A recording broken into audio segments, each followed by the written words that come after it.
Muchísimas gracias a todos por acompañarnos, pero claro, mi gratitud especial es para la Biblioteca Pública, para Jacob y para todas las personas que trabajan en ella, que nos hayan cedido este espacio, porque las bibliotecas son espacios que han de ser visitados. O sea, vivimos ahora en una situación en la que hoy he leído una noticia esperanzadora.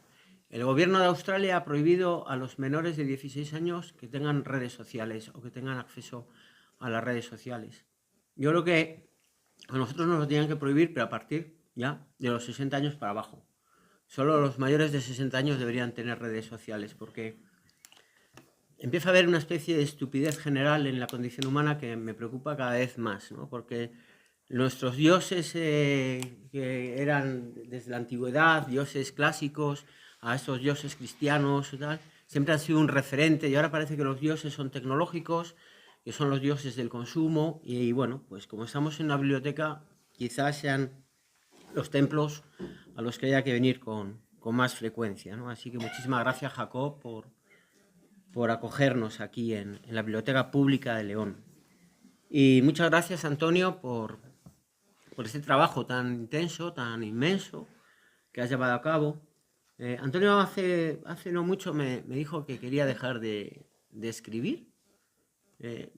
Él ha sentido, bueno, no presento a Antonio porque creo que todos los que están aquí conocen a Antonio. Podría hablar de su obra, de cómo empezó primero con los cuentos leoneses y luego toda la trayectoria con Isabel de Valois, su premio de Alfonso X el Sabio, luego La Dama de Arintero, luego Felipe II el Hombre, luego se metió en un ámbito así más creativo, hizo 999 palabras, luego también hizo Blues en la habitación 143, bueno, y el año pasado, hace ya varios años, volvió a adentrarse en el territorio que conocen muy bien, que es el de la novela histórica.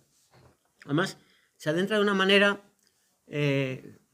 interesante, porque no es de estas personas que se meten en un archivo como loco, ahí a mi tesoro, que nadie me robe nada de información. No, se mete como debe meterse, ¿no? Con una perspectiva no minúscula, sino con una perspectiva de amplitud. Hizo un libro sobre Pelea Gonzalo, la batalla de Toro, maravilloso. O sea, un libro que se referenció en muchos sitios. El que comenté previamente, Felipe II el Hombre, también es un libro que se ha referenciado mucho en muchas obras académicas de historia, sobre todo la historia de Felipe II y de su reinado y de la época.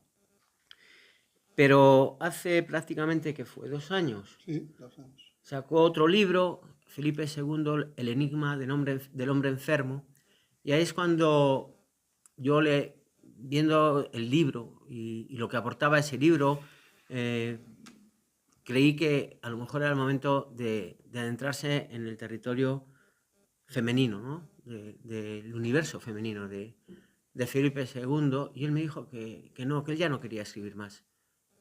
Claro, yo también le puedo entender, ¿no? Porque a veces, si lo haces para ti, pues lo haces para ti y no pasa nada, ¿no? Pero a veces tienes esa condición o esa especie, digamos, de, pues como cuando has estado en territorios, como bien sabes, que, bueno, pues las cosas iban bien, la gente leía, el ámbito literario pues tenía otros aspectos que ya no son los mismos.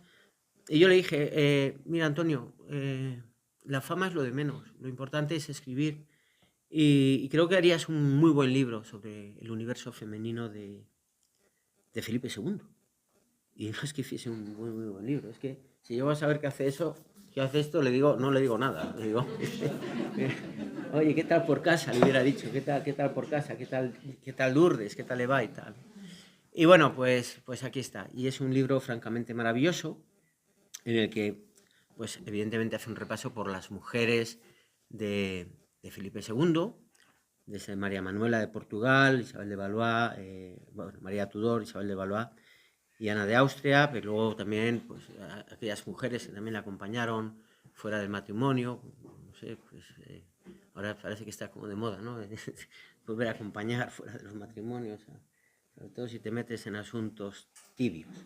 Bueno, el caso es que es un repaso maravilloso sobre todo el universo y todos los aspectos femeninos en el entorno de Felipe II, y no solo eso, sino también en la antesala de su reinado, en la política, en la vida social, cómo estaba en la vida económica y sobre todo otra vez en los aspectos de salud, sobre todo en referencia a sus esposas o las mujeres con las que convivió. Hoy hablando con él le decía, joder, ¿por qué no nos adentramos en el universo de Enrique VIII? Que podría estar bien, aunque sean más mujeres, pero podemos reducir los textos, ¿no? Y ya esta vez no me dijo, no, yo ya no quiero escribir más. Me dijo, pues sí, podría estar bien, ¿no? Pues bueno, yo sí decirte, Antonio, que de verdad que lo que haces suma y suma mucho.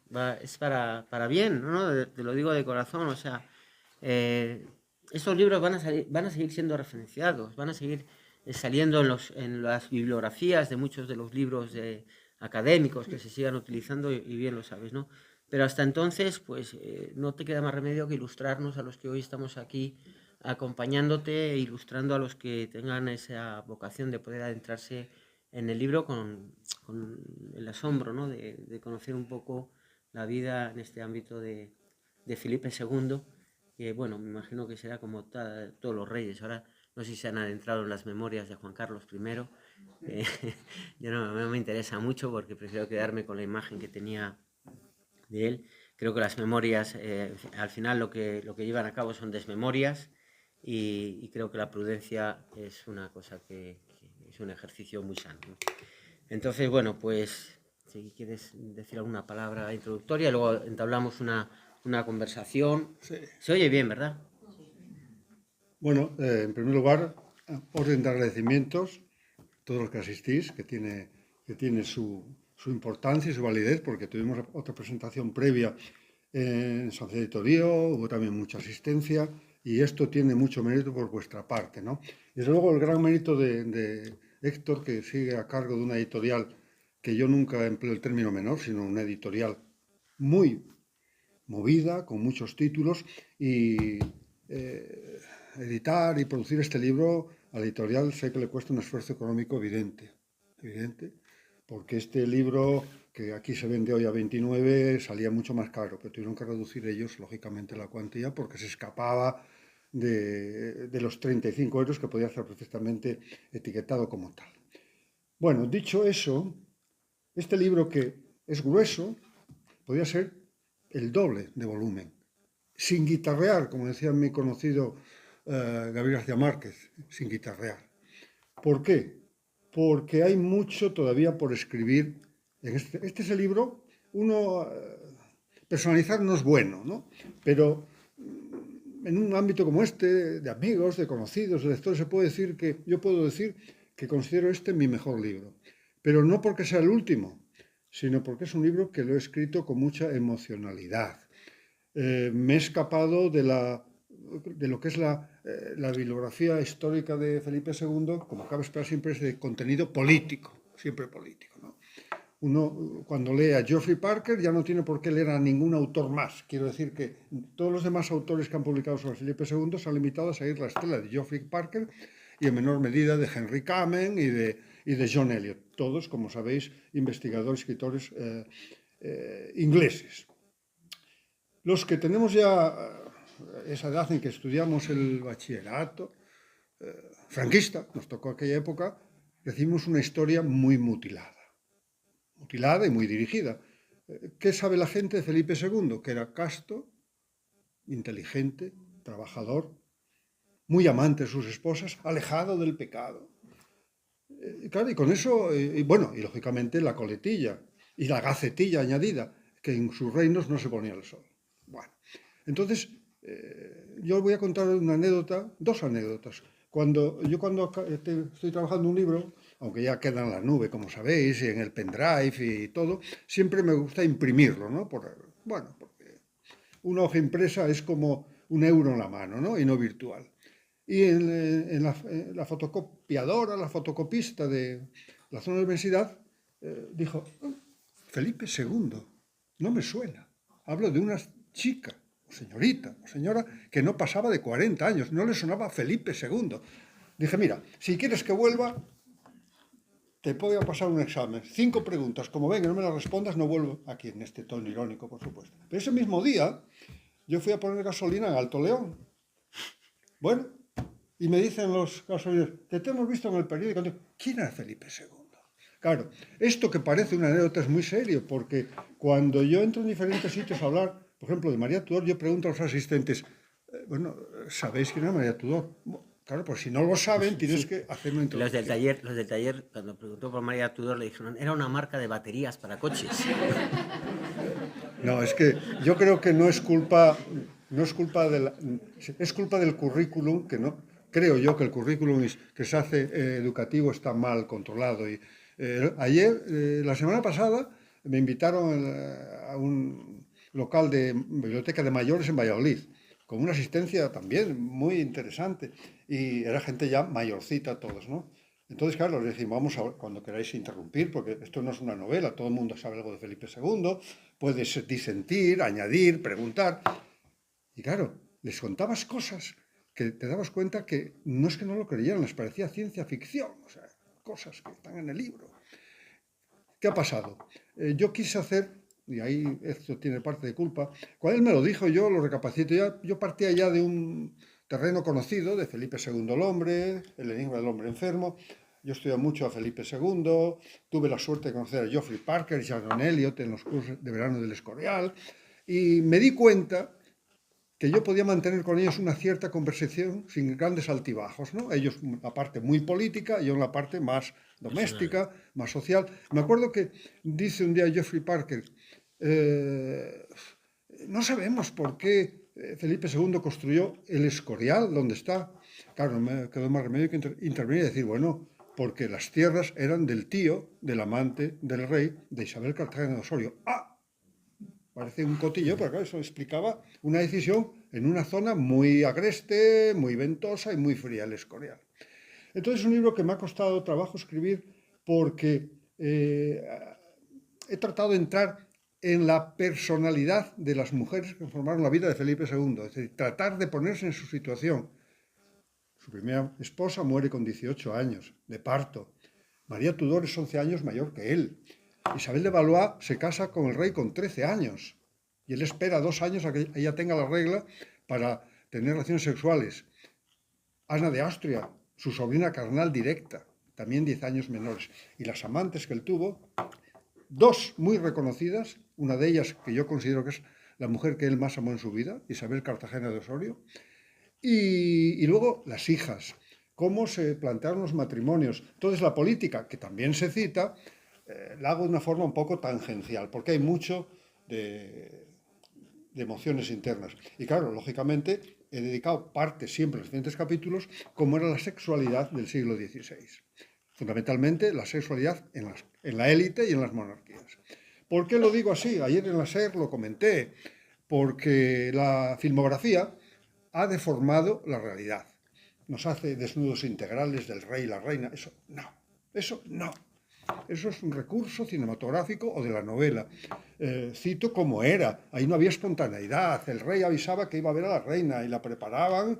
Ella se acostaba en la cama y sin exponer la zona mamaria, porque en aquellos años la mama no tenía connotación erótica. Ya veis que hay muchas tribus africanas, fundamentalmente asiáticas, donde las mujeres exponen la mama porque no tiene connotación erótica. Consideraban que la mama era un recurso para la lactancia. Y el pezón era un territorio puramente de los lactantes. Estoy hablando siempre en general, ¿eh? Luego, en relación con las amantes, igual era mucho más, menos programada, más espontánea, con mayor interés, pero siempre manteniendo una contención. Era muy habitual que Felipe II, en sus relaciones sexuales, nunca se descubrió el tórax. Es que es así, o sea, está documentado, está dicho, porque con sus esposas era una función puramente para reproducción, es decir, había que embarazar a las reinas, ¿no? Entonces, cuando en el sexo falta la espontaneidad, ya queda todo dicho. Muy importante, que a veces las películas también, jamás la reina iba a la cámara del rey, ¿de acuerdo? Era el rey el que iba a la cámara de la reina. ¿Pero tú qué películas ves? Bueno, ya las he visto, las he visto. Mira, Joder, macho. hay una película que tendrá unos 15 años, que empieza, es una película dedicada creo que a algún rey Austria, no me acuerdo si era Carlos V. ¿Eh? Quizá. No, no Respalmado no, porque veréis que la época son 150 años antes. Es una película histórica. ¿Y cómo empieza la película? Plano de una iglesia, la cámara avanza y se ve a una mujer que está rezando ahí. La cámara se detiene. La cámara vuelve y entra un hombre. Era Antonio Pérez y la princesa de Éboli. ¿Y qué van a hacer? Se van a su asuntillo a la sacristía de la iglesia. Eso es una estupidez. Porque si quieres hacer una imagen de tipo sexual, no lo hagas, porque eso es desvirtuar. Primero, se expandió, ya sabéis, la idea de que la princesa de Éboli con su parche era una mujer absolutamente con furor uterino. Todo es mentira, porque era una mujer que en 10 años de matrimonio tuvo 9 hijos. Ahí no puede haber furor, o sea, hay embarazos, ¿no? Entonces, he tratado, luego cuando queráis intervenir o esto me haga preguntas, y veréis cómo he tratado de que nos pongamos en el lugar de ellas, donde no había machismo, solo había androcentrismo, es decir, sencillamente el hombre decidía, el rey decidía, luego el pueblo llano, pues ya sabéis, los pecheros a lo que se podía, ¿no? Pero es un libro, lógicamente, pensado en las reinas y en la élite, donde había unos comportamientos muy, muy específicos. Cuento la última, porque además, fijaros cómo era, entre otras cosas, el rey, que Anna de Austria, Anna con 2 Ns, que ella firmaba siempre como Anna, en su última gestación estaba en el Escorial. Y era un otoño un poco frío.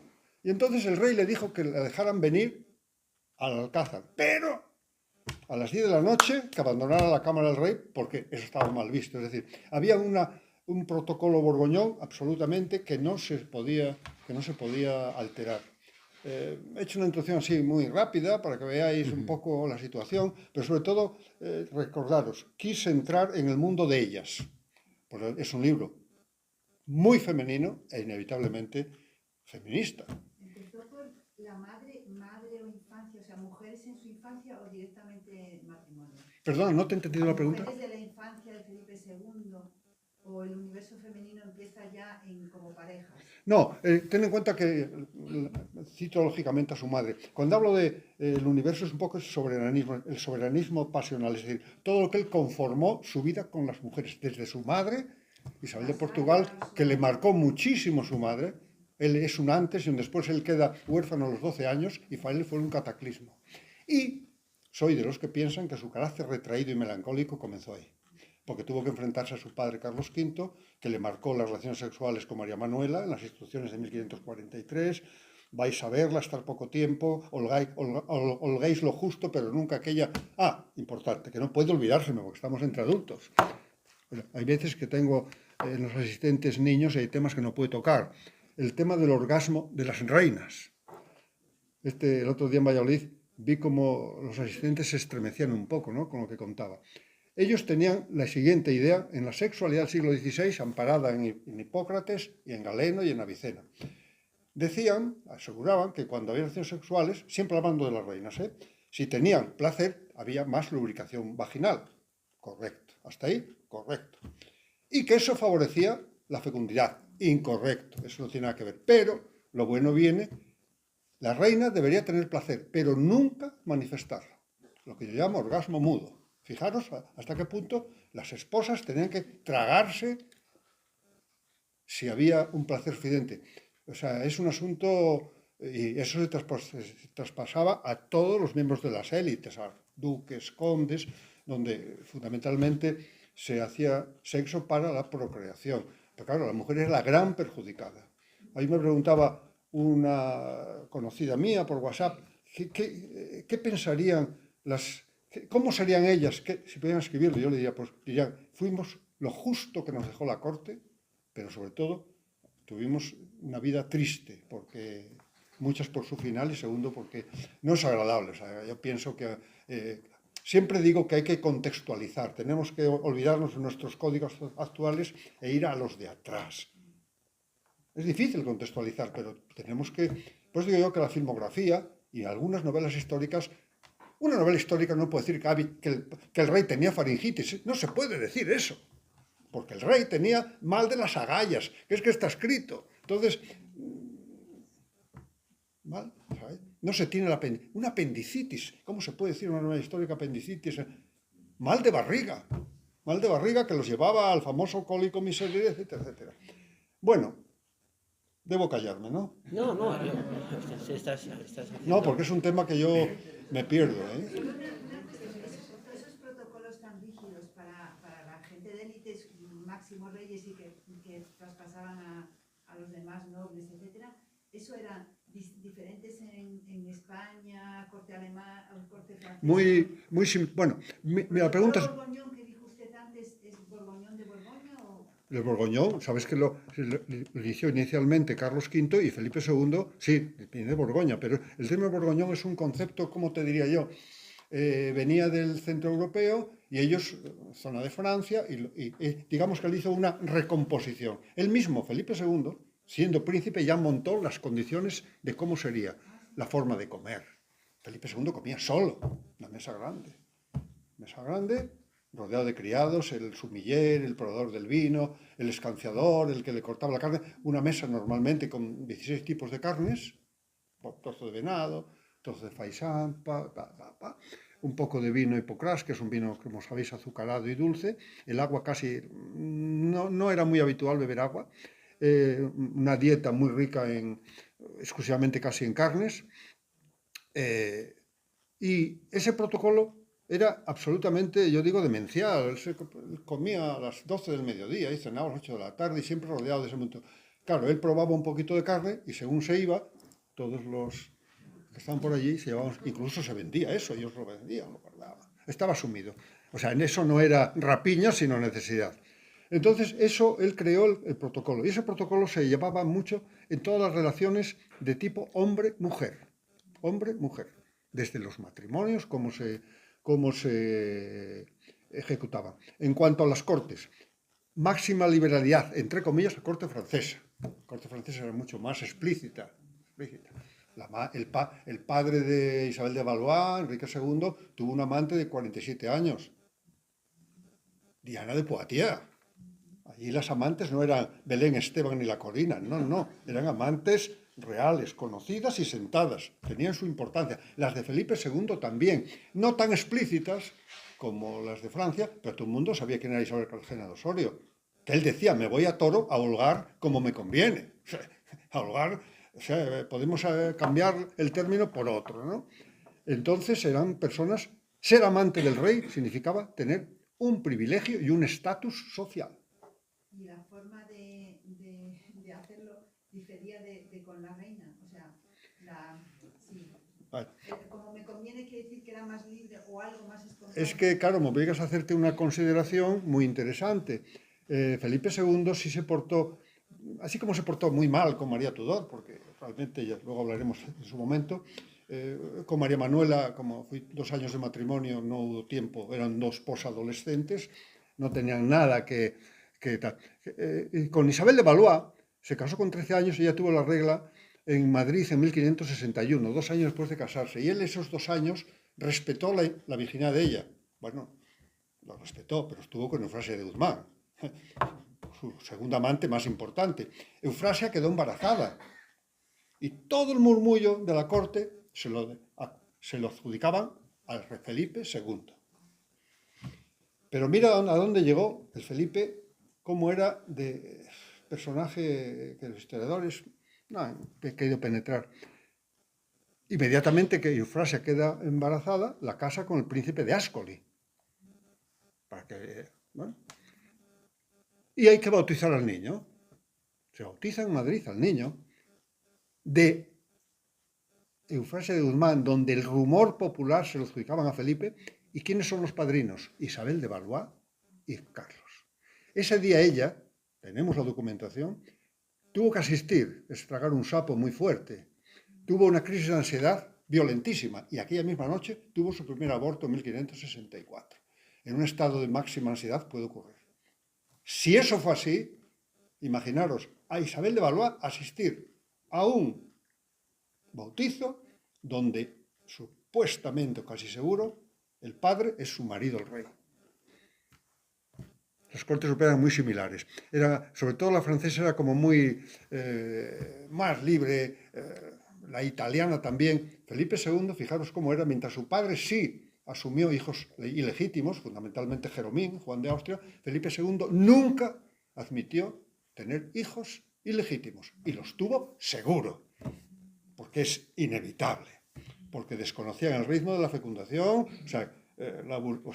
Imaginemos que aquello habría ojinos, digamos, a su gusto, por decir algo, pero ellos desconocían lo que era el ritmo fecundatorio, ¿no? Y muchas veces confundían reglas retrasadas con abortos, o al contrario, abortos retrasados. Bueno, ahora que nos has hecho un diagnóstico general de la obra, hay un tema que a mí me interesa mucho, no muchísimo, porque a Isabel de Valois ya le dedicaste un libro. Como bien dices, tampoco ni tanto Ana de Austria como María Manuela tuvieron, digamos, una importancia grande, ¿no?, en lo que es los matrimonios. Pero sí lo tuvo María Tudor, que has mencionado hace un segundo, y en el libro le dedicas casi 300 páginas. Como dijo ayer un experto, casi una mini monografía. Es que es lo que te iba a decir, y me interesa mucho, porque sí que es verdad que fue una mujer muy maltratada por Felipe II. De hecho, no fue ni siquiera al funeral. O sea, que sí que me interesa un poco que nos hables de... En cuanto a María Tudor, es la segunda esposa de él, 11 años mayor que Felipe, inevitablemente virgen, no hay ninguna duda. Ella incluso lo dice, no conozco hombre, en inglés, claro, no conozco hombre. Y este libro tiene, aunque sea el autor, tiene un antes y un después, porque a María Tudor, como tuvo 2 embarazos que no evolucionaron, y un autor en 1827 tuvo la idea maravillosa de llamarle embarazos fantasmas. Pues en aquel momento, y todos los historiadores lo han copiado. Bueno. Yo cuando empecé con Felipe II, porque primero el término es de 1827, fijáis que estamos hablando de 1554. O sea, hay un tiempo intermedio largo, son 3 siglos. Yo no conseguía desanudar ese nudo, porque yo quería saber realmente qué pasó con esa mujer y su estado ginecológico. Bueno, pues todo se me resolvió de una forma muy sencilla. En archivos ingleses, de pronto, su médico John Carius escribe en inglés: "The Queen is almost blind". O sea, la reina está casi ciega. Oh, casi ciega. Ningún historiador había dicho, está casi ciega. Pero es que añade: "and several very strong headaches", y grandes dolores de cabeza. Dije, ya está. Yo me hice composición de lugar y dije, ya sé lo que tuvo ya sé lo que tuvo María Tudor. De embarazos fantasmas, nada. Sencillamente no podía estar embarazada. Porque además, ella contaba todo eso y tenía en sus ciclos supuestamente de embarazada, tenía secreción de los pezones de leche. Claro, ellos pensaban que estaba embarazada, ¿no? Eso le obligó a ella a ser menospreciada, ridiculizada en España, ridiculizada por los anglicanos en Inglaterra. Pero es que María Tudor ya creo que se casó con Felipe II y ya no menstruaba. Porque ella, con una evidencia del 95%, tenía un prolactinoma, que es un tipo de tumor cerebral en la hipófisis que condiciona todos los síntomas. Falta de regla, secreción de los pezones, hinchazón abdominal, ceguera porque el tumor crece y comprime el quiasma óptico, y los dolores de cabeza intensos. El prolactinoma es un tumor benigno, que hoy tiene una curación en neurología relativamente fácil, ¿no? Pero entonces el tumor, si es que lo tuvo, y yo creo que lo tuvo, evolucionó creciendo, produciendo ceguera, me imagino sus violentos dolores de cabeza, y terminó pues con una explosión de lo que se llama una apoplejía hipofisaria, o sea, realmente una explosión hipofisaria con caída de la tensión arterial, como ya estaba, no se podía mover, bueno, todo esto, ¿no? Entonces este libro, ya sé que hay algún historiador que ha dicho, pero ¿cómo es posible tal cosa? Ir a las fuentes y leed. Qué fácil, embarazos fantasmas, ¿no? Que hoy en día también se emplean en medicina en algunos casos. Ahora tenemos la ventaja del test de gestación, por ejemplo, pero entonces no había test de gestación, ni había ecógrafos, ni había nada. Entonces yo creo que María Tudor tuvo un final en esa línea. Felipe II se comportó muy mal con ella. Él en 4 años de matrimonio, digamos que cohabitó con ella 6 meses, de los cuales le sobrarían 4 o 3. Yo en el libro digo que sí pudieron haber tenido relaciones sexuales, pero no tantas como los historiadores dicen, porque él hacía su cosa y se marchaba de caza, ¿no? Y luego empezó los viajes de muchos meses a Flandes, cruzaba el Canal de la Mancha, se iba a Flandes a sus cosas, porque, o sea, divertirse, en definitiva. Y ya le decía sus consejeros, Majestad, él ya era príncipe, era rey de Inglaterra, luego ya rey desde 1557, rey de España, porque había abdicado a Carlos V. Se muere la reina. Se muere la reina. Vale. Y un día escribió, no voy porque tengo mal de los agallos y la clima de Londres me va mal. Pero además de no ir, no fue ni a su funeral. Pero es que antes de todo eso, para que veas cuál era la hipocresía, o al menos su política hipócrita, mandó al conde de Feria y le dijo que fuera a Londres a ver si realmente la reina estaba tan mal. E inmediatamente que se muriera, que negociara el matrimonio con Isabel Tudor, su hermana. Isabel Tudor sabía esto, se negó a tener ningún tipo de participación con el rey, porque Isabel Tudor, sabéis que le llama la reina virgen. Evidentemente virgen no porque quisiera, sino porque tenía una genesia vaginal, no tenía la vagina desarrollada y por tanto ni matriz. Entonces, está también en la documentación de la época. O sea, pasa que no sé por qué los historiadores hablan de política, porque ella... No, Felipe II se sintió además muy dolido cuando Isabel, hermana de María Tudor, hermanastra de María Tudor, le dijo, no puedo casarme con vos porque fuisteis la mujer de mi hermanastra, sois católico, sois extranjero y no me da la gana. Y así fue en cuanto a esto, ¿no? Entonces, yo creo que el libro va a demostrar que hay que eliminar de una vez por todas, ya está en la prensa, ya sabes que en Internet rápidamente salen ciertas cuestiones, ya hay que descartar totalmente los embarazos fantasmas. Eso es un recurso metafórico, o sea, es un recurso literario. ¿Por qué? Yo cuando vi todo esto, lo que hice fue reunir a 2 neurólogos amigos míos, tomando un café, y les dije, oye, tengo ahí un familiar que tiene y me dijeron, pues es un ignorante, ya sabes lo que tendrá, ¿no? Es un prolactinoma del libro, ¿no? No les dije que era por lo de María Tudor, sino poniendo como ejemplo a un familiar que se iba perdiendo la vista, que tenía dolores intensos de cabeza, que era hombre y tenía secreciones en los pezones de leche un poquito, porque es que el prolactinoma lanza cantidades muy altas de prolactina por la sangre y simula una gestación. Y ahí estamos. Cuando te ven por la calle, oye, ¿qué tal tu pariente? ¿No? Ya. Vaya cosa, que este Antonio es tremendo. Dile la verdad directamente. No, vea, que la verdad no, pero estaba en la presentación, te acuerdas, le dije a Javier Tejada, levántate, Javier Tejada, él se levantó. Oye, así. hacía referencia a que, claro, es verdad que este hombre iba mucho a otros países y, bueno, iba a hacer la guerra, pero también iba la guerra nunca la hizo. De fiesta. Bueno, eso es lo que nos mandaban estudiar. Pero tú has dicho que iba de juerga, ¿no? La batalla más cerca que estuvo fue en San Quintín, perdona, cuando ya se había tomado la plaza. Así, bueno, pues mira tú. El caso es que en aquella época, si no me equivoco, a Valladolid le llamaban como la ciudad del espectáculo, ¿no? Y Sí, se le llamaba la ciudad del espectáculo quizás por la vida que se llevaba en la corte. Espectáculo nocturno. Era por espectáculo nocturno, diurno, da igual. Él, por ejemplo, casado con María Manuela de Portugal, 16 añitos, imaginaros cómo fue su primera visita en el Tálamo, ¿no? Los dos sabían supuestamente muy poco del asunto. María Manuela tendría un poquito de información, que los hombres, pues eso, había que dejar el uso para tal, bueno, y yo pongo que, no sé cómo él tampoco, algunas instrucciones, hay algún historiador que dice que tuvo una aventura en Cigales, bueno, en cualquier caso. Él tiene la sarna y se separa de ella. Es decir, le adjudicaban la sarna a ella cuando ella nunca la había tenido, ¿no? Y entonces él se va a Cigales a las cosas de su gusto. Y las cosas de su gusto, no sabemos lo que era. Era contratación ocasional de prostitutas jovencitas. O sea, eso está, porque además Carlos V le dice el ayo, Juan de Zúñiga, mi señor,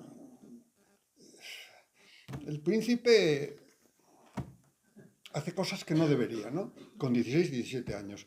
Entonces, todo esto está, y además está muy documentado, ¿eh? Yo creo que los historiadores de casi exclusivamente políticos no le dan importancia, y tiene mucha importancia porque hablamos de un rey, un príncipe que también era hombre, ¿no? Con todas sus inclinaciones. Él tuvo una vida sexual suficiente, con impulsos eróticos muy evidentes, y pensad que le encargó a Tiziano aquellos cuadros desnudos, de desnudo integral, donde solo se ocultaba la zona genital frontal, lo demás se veía absolutamente todo, en 1550. No sé, así. Bueno, comentar también que... A ver si alguien quiere preguntar. no, yo quería comentar que la mujer que sale en la cubierta del libro, que puede pensar cualquier persona Interesante, sí. que pueda ser una de las mujeres, ¿no? Una de las amantes. Una de sus amantes, sobre todo. No, es una hija, es una hija de... Este libro, si hay gente que cuando lo ve, como... Sí, nos ha preguntado personas, porque sí, pensaban que era un amante, pues no, es hija de... No, es que se eligió esta, porque además es un cuadro bellísimo, pintado por Sofonisba Anguissola, amiga personal de Isabel de Valois. Esta es la segunda hija de Isabel de Valois. Es que es un cuadro que parece que está pintado hoy en día. Es un cuadro increíblemente precioso que está en la Fundación Pollock House en Glasgow. Y murió joven esta mujer, había tenido varios hijos. Catalina tuvo 11 años de matrimonio, 9 hijos tuvo. Y en el último embarazo murió de fiebre puerperal, que fue para Felipe II un drama emocional, seguido del drama por su culpa de la Armada Invencible en 1588, y lo acusó muchísimo. Una mujer además, si es esta su cara, una mujer muy guapa, con una mirada muy especial. Ya sabéis que los pintores tenemos que creernos lo que pintaron, ¿eh? ¿De acuerdo? En un porcentaje no desdeñable, nunca veían a los retratados ni a los pintaban de oídas. De hecho, el cuadro que tenemos de la madre de Felipe, Isabel de Portugal, que es una mujer muy guapa, la pintó Tiziano, 15 años después de haberse muerto ella, sin haberla visto nunca. Que lo he dicho todo, ¿no? Los medallones, los retratos que hacen así para poder enviarlos de corte a corte. Sí, hacían miniaturas, muy, que por cierto, yo creo que no tenían lupas, porque eso, yo he tenido la suerte de verlos muy de cerca, pues del Prado, y son perfectas miniaturas. Entonces, aquí al final del libro, que además me gusta esta lámina, además convencí al editor que aunque se encareciera la edición había que poner 4 láminas a color. Este es el rostro que yo considero que era auténtico de Isabel de Valois. Y esta lámina me la encontré en un sitio que no digo de forma inesperada. De pronto me encontré con un dibujo de la escuela de François Clouet donde retrata a Isabel de Valois con 13 años. Porque todos los demás pintores, Alonso Sánchez Coello, Pantoja de la Cruz, le hacen lo que yo llamo una rinoplastia pictórica, una naricita redondita. No, porque la documentación dice que tenía una nariz larga y ancha. Es decir, esta, larga y ancha. Entonces yo creo que esta era Isabel de Valois cuando se casó con Felipe y así la conoció Felipe. Con esta carita así de niña, total, porque tenía 13 años y ya empezó con mala suerte ella, porque cruzó la frontera española en Roncesvalles en 1560 con una nevada de 40 centímetros. La comitiva, que eran más de 2.000 personas, hubo accidentes, rotura de monturas, carros que se despeñaban. Algunos de la comitiva volvieron para Blois asustados, ¿no? Porque además tenían una idea de España un poco... ¿Cómo diría yo? ¿Qué palabra podríamos decir? Tenían una idea de que España era un país un poco de gente torva, ¿no? O sea, un poco... Le habían dicho que, bueno, comían con las manos. Andrés, ¿tuvo alguna relación? ¿Llegó a conocer a su tía abuela Juana la Loca? ¿Felipe? Claro. Claro, fue con María Manuel. Fue con María Manuel a visitarla, claro. Fue una vez, sí. Sí, fue con María Manuel a visitarla. Y ya le dijo, Juana la Loca, dicen que le dijo, que no es gran cosa como belleza, pero quererla igual. Porque María Manuela parece ser que era relativamente obesa. Abusaba de los dulces y le fue a ver la Tordesillas, sí, estuve una tarde con ella. ¿Y hizo alguna descripción de su estado mental o algo? Yo es que creo que nunca estuvo loca. Yo creo que fue una mujer que tenía una patología de las grandes, perdóname la palabra, putadas que le hizo el Hermoso, que tampoco era hermoso, ¿eh? Que tampoco era hermoso. Yo creo que la maltrató, o sea, la maltrató seguro, que también la filmografía nos ha hecho, no. Y yo creo que ella, fijaros que estuvo casi 40 años en Tordesillas, ¿eh? Ojo, ojo.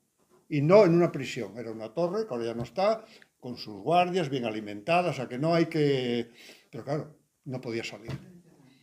Entonces, Juana la Loca, yo no lo sé, yo desde luego no era esquizofrénica, ¿eh? Eso seguro que no.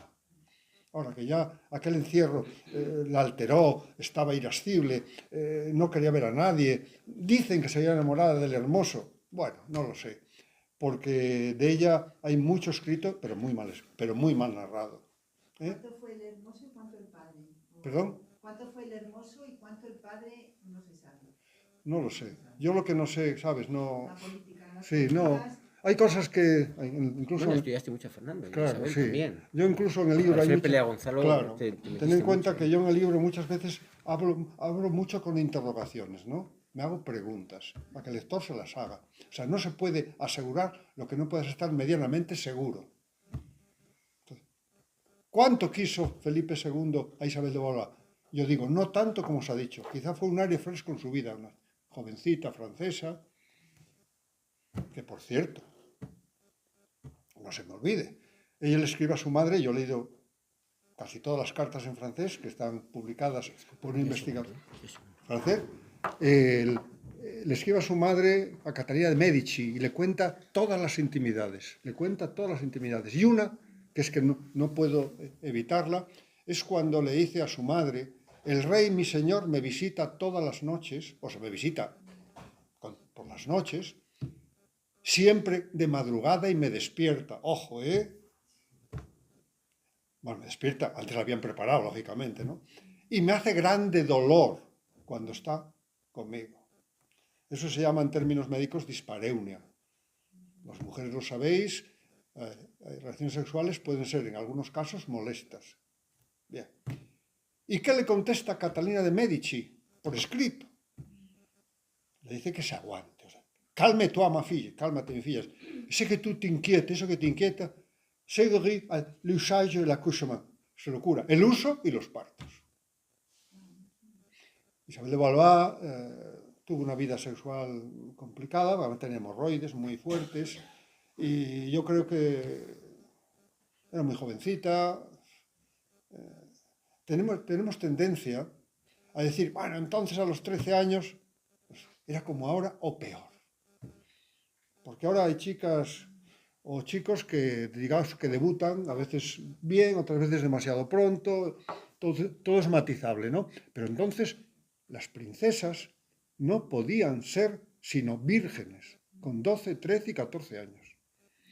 Y ella, dice el escrito, que la misma noche que tuvo la regla, el rey la visitó. Bueno, si no es la misma noche, fue la siguiente, porque incluso yo digo en el libro que no es verdad, porque la noche que ella tuvo, él estaba en Toledo de una semana en asuntos de... Pero en cualquier caso son 7 días de diferencia. Y eso que ella le cuenta repetidas veces, que el rey me hace grand douleur, a mí me hace muy llamativo. O sea, me parece entrar en esa mujer que sufría jovencita. Luego parece ser que quitaba ese problema jugando mucho a las cartas y a los dados, malgastaba el dinero. Isabel de Valois, Felipe. Y sus amantes, Isabel Cartagena de Osorio, desde 1500. Ese fue su gran amor. Yo creo que sí, porque tened en cuenta que tuvo una relación con una amante que en Francia, sabéis que le llamaban entonces maîtresse en titre, es decir, matrona con título. Diana Poitiers era maîtresse en titre. Sabe idiomas. a la izquierda Sabe inglés, sabe francés. Es que... y español. Y parece que la conoció estando ya casado con María Manuela en 1545, porque era dama de compañía de su hermana Juana de Felipe. Era 5 años mayor y digamos que fue la que le enseñó la parte del placer y las relaciones sexuales, y tuvo una relación con ella hasta 1554, que se casó con María Tudor. Aunque hubo una interrupción de 3 años, que le hizo el famoso felicísimo viaje que hizo, porque su padre vio que aquello no iba bien y le dijo que había que conocer Alemania, Italia. Él hizo un felicísimo viaje y lo aprovechó bien, por cierto, porque en muchas ocasiones él no volvía al palacio, ¿no? Se quedaba... Claro, es que tenía entonces 20 años y era el príncipe Felipe, un hombre con dinero, con posibilidades, ¿no? Y esa relación, él le dejó de por vida una renta anual de 60.000 maravedís, que era el sueldo, por ejemplo, de un médico de cámara. 60.000 más gajes diarios. ¿Qué son los gajes? Cuando decimos, estos son unos gajes, los gajes de ellos incluían 5 tipos de carne, 1 libra de carne, de cordero, de tal, una azumbre de vino, 2 hogazas de pan, 2 docenas de bueyes, todos los días. Y alfalfa o hierba para la mula, no para el caballo. Y todo eso, pues, daba posibilidades, ¿no? Se dejó... La amante esta, esto a la señora, la francesa. No, Isabel Cartagena de Osorio, su primera amante. Su amante. Isabel Cartagena su amante. de Osorio, con 2 S. La que decías, Metro es con título, la matrona con título... No, eso en Francia. En Francia. Eso En Francia. En Francia era un título que tenían los amantes porque eran, por ejemplo, Diana de Poitiers, era una mujer, era casi 20 años mayor que Enrique, el padre de Isabel. 20 años mayor. Él tenía 20 y ella tenía 40, pero tuvo con ella varios hijos y estaba siempre a la izquierda del rey. Y Catalina de Medici, pues a tragar saliva, ¿no? O estabas, claro, se dedicó a matar hugonotes, estaba tan cabreada que se dedicaba a matar a los que no eran católicos, ¿no? Entonces le dejó esa renta y si vais a Burgos, está muy cerca, a 8 kilómetros de Burgos, está el Palacio de Saldañuela. Ese palacio comenzó a construirse por orden de Felipe, príncipe todavía, para verse con Isabel Cartagena de Osorio. Luego ella lo acabó, pues está ahora muy bonito, se visita, y ahí estuvieron. Él tuvo esa relación con ella muy dilatada, es mucho tiempo. Hay la documentación de la época, dicen claramente doña Isabel que tanto amó a don Felipe, pero no podía ser reina. Ella lo sabía. Ella sabía que no podía ser reina. Ellas eran listas, sabían que ser amante es ser amante. Una pregunta más, porque a las 8 tenemos que finalizar, son menos 5. ¿Pregunta o comentario? Un comentario o... Bueno, yo, siguiendo un poco lo que dijo Héctor antes sobre Enrique VIII, hay muchos hispanistas anglosajones que les gusta meterse en personajes... Y de la Guerra Civil también. De España. Pero hay pocos que hagan lo contrario, es decir, autores españoles que se metan con los... O sea, que se metan con los personajes de Inglaterra, por ejemplo. Pocos autores hay que se hayan dedicado a contar todo lo que fue el que antes decía él, Enrique VIII, con sus perversiones, maldades, glotonería, crueldades, etcétera, etcétera. Claro, mira, Claro, mira, el ejemplo es María Tudor. De María Tudor no, de algo en español hay solo 2 libros. 2 libros que se dedican a María Tudor, pero digamos unas cuantas páginas, ¿no? Todo lo demás hay que meterte en archivos ingleses. Que por cierto, este verano fuimos a hacer el recorrido que hizo Felipe II para casarse con ella, que quizás salga un libro, una guía. Se hizo las mismas etapas, salir desde Valladolid, a Coruña, a casarse a Winchester. Y en Winchester encontré un libro que se me llega a caer antes, es que es un libro extraordinariamente bueno. lo que tú decías. ¿Cuándo empezamos a conocer a Felipe II? Con Geoffrey Parker, con John Eliot y con Henry Kamen. Ningún autor español, luego empezó a escribir Fernando Bouza. No se publicaba nada del rey nuestro. Tuvieron que ser los ingleses, y al revés. O sea, tú ahora, por ejemplo, es que yo no he encontrado explicación por qué catedráticos de historia, investigadores, no profundizaron en la imagen del rey. Ya se ha pasado una hora. Hijo, sí. Es lo que tienen las reinas. Entonces, menos mal que esos escritores, Geoffrey Parker, por cierto, yo lo conocí y me llamó mucho la atención porque, claro, es un hombre así muy... Ahora tendrá unos 80 años, yo lo conocí con 50 y tantos él, y apareció en silla de ruedas, porque en un accidente quedó parapléjico. Entonces él decía, así me paso grandes horas en Simancas. Él leyó todo. Es que Geoffrey Parker es el top. O sea, si queréis hablar de Felipe II, lo leéis a él y luego algo a mí, pero sobre todo a él, porque te explica todo, la parte política, muy importante, porque ha revisado legajos, ha entrado en los documentos. Y en España no. Y aún hoy en día no se publica nada. ¿Y qué atracción tenían todos estos personajes para los anglosajones? Porque parece que pues, hombre, Geoffrey Parker lo dijo claramente en el Escorial, en los cursos de verano del Escorial. Dijo, es que solo ir a Simancas y encontrarte todo aquello merece la pena vivirlo. Vivirlo, porque entonces, claro, vivíamos de los tópicos, de esa historia mutilada. De Felipe II, ¿qué sabíamos? No sabíamos nada. Todo lo contrario de lo que se está oyendo aquí, todo lo contrario. Todo lo contrario. O sea, un hombre que siempre vestía de negro, que no es verdad.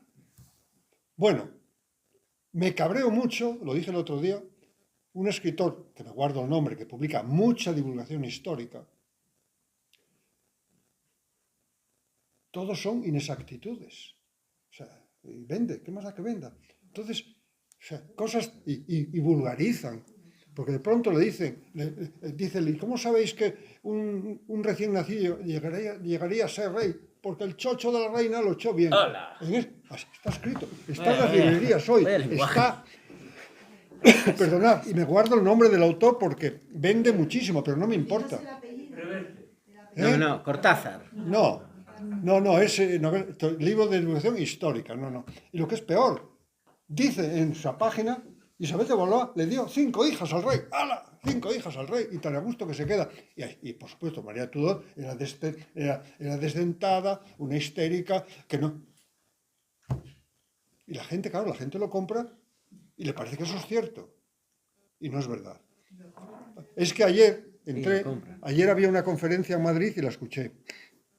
Eso que se hace por Facebook, bueno, la escuché. Y había 3 historiadores de relativa importancia. Y uno dijo, claramente, desde que Felipe en aquel caso, enviudó de María Manuela, ya siempre vistió de negro. De hecho, él vistió de negro en algunos momentos. Cuando invadió Portugal, él se vistió de gran gala para entrar en Portugal. Bueno, yo creo que he hablado demasiado, ¿no? No, está muy bien. Bueno, sí, lo que sí que son ya las 8 y sí que tenemos que ir. Ya bueno, un consejo. Despidiendo. El que coja el libro, esto es un consejo, ya veis que estos libros a veces saturan un poco. Consejo, leed en 5 minutos el epílogo. ¿Por qué? Porque os hacéis un compendio de la obra y luego vais al capítulo que queráis. Esto no es una novela, no hay por qué leerla de principio al final, obligatoriamente, sino voy a ver qué pasó, cómo eran las sociedades en el siglo XVI, cómo... El epílogo, que además me salió bastante bien, sí, me salió bien, pues una escritura rápida que no tuve que retocar prácticamente y te conforma el libro. Pues nada, pues muchísimas gracias a todos y a todas por acompañarnos. Un aplauso para el Está llena la plaza. ¿Quieres la copia? ¿Cuántas horas le has echado al libro? A este libro 2 años. 2 años. Sí. Y bastantes horas, ¿eh? Me imagino que lo más fácil fue escribirlo. ¿Y te ha reanimado esas ganas que tenías de dejarlo? No estoy muy seguro. ¿Puedo despedirme de este hombre? Adiós. Buena, ¿eh?